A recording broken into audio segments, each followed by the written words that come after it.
Hey YouTube, Sam here. Well, last time we left off, there was a big hole here. So if you haven't seen the first part of this video, go check it out. It'll be something about framing in my kitchen wall here.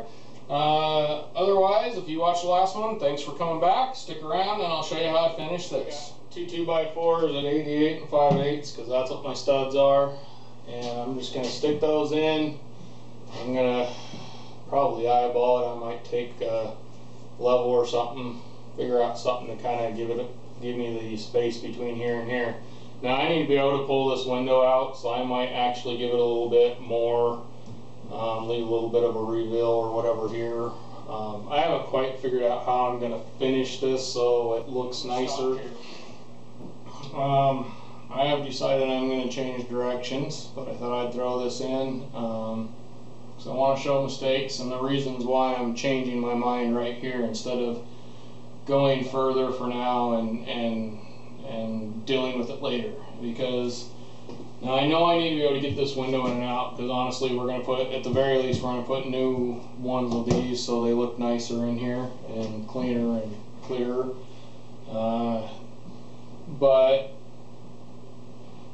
I need to be able to get this window in and out of here, and to do that you flip these and you can kind of lean the whole thing forward and pull it on out. So it can't be, none of the framing or any of the stuff coming out here, the sheetrock or anything, can go beyond the point of this edge here. So when I go to frame or sheetrock this in, I got, you know, a 1/2 inch sheetrock going to be on top of here. To do that, I need this to be further in this way, but I don't know where I'm going to be. So quite honestly, I am stopping this here until I get to that point, and figuring that out. Yep. A little bit backwards here. I went to the store, grabbed some pine here. It's not the cheapest stuff, but it's not the most expensive stuff either. It's got some knots in it. But I don't care, it's just going to be painted anyway. And basically, like, this piece goes here. And I have another one for here. I'm just going to go around and frame this. So basically, when this is here, I'm going to have my framing going across to the 2x4 here, here, and over here, and attached to those. And then this will stick out just enough to where I can bring my sheetrock right up to it all the way around, and then I'll have a border going around some sort of molding of some sort. So I believe that's the way I'm going to go. So I'm going to go ahead and build this box. I already cut it all up. I'm just building a box. That's it. Tip here. Now I'm measuring for a board that's going to go approximately across here. Well, I could measure this, but here's the problem with measuring right where you're going to be at here. This could be bowed out a little bit, or this could be bowed out a little bit, or both of them might. And between those, you'll end up with a pretty far off measurement. So if you take it, do it up above so you can see here, and where they come together, and you know this is solid and this is solid, you want to take your measurement off of that. And I'm going to bring that out a little bit here. And I'm at 46 and 5/8. So now I know when I put this across here at 46 and 5/8, that's going to square this to that up there. Just a little tip. Thought about it for a while, and I was trying to figure out how I knew where I want to put this 2x4 at up here. And what I did is I actually put this right in place, brought it over. I know that I want the top of this to be right even with the window all the way around. Put a level on here, level it up, made sure everything was right where it needed to be. It made a mark on this 2x4, came across, did the same thing on that side.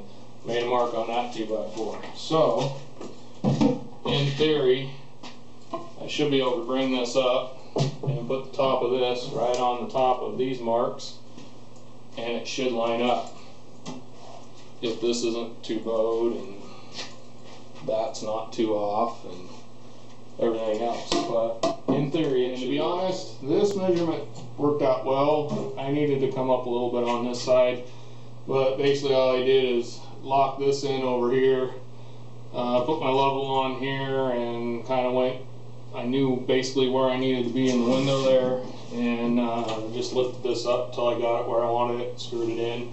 Something else you got to think about if you're doing this same kind of thing, these have to open up. So I did actually lift it up a little bit further just to give room for these to open up for the taking the windows out here. But it's not enough to where when I pull this forward, I'll be able to get this out. And looks pretty good. Got 2x4 framing all around it.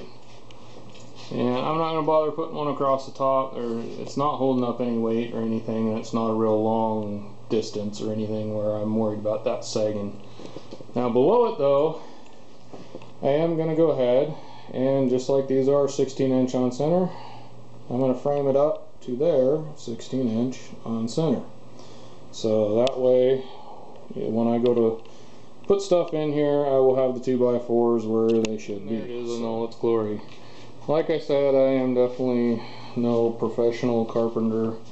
I did hang out with a lot of carpenters at a young age and did some carpentry, most of which was packing the wood on my back.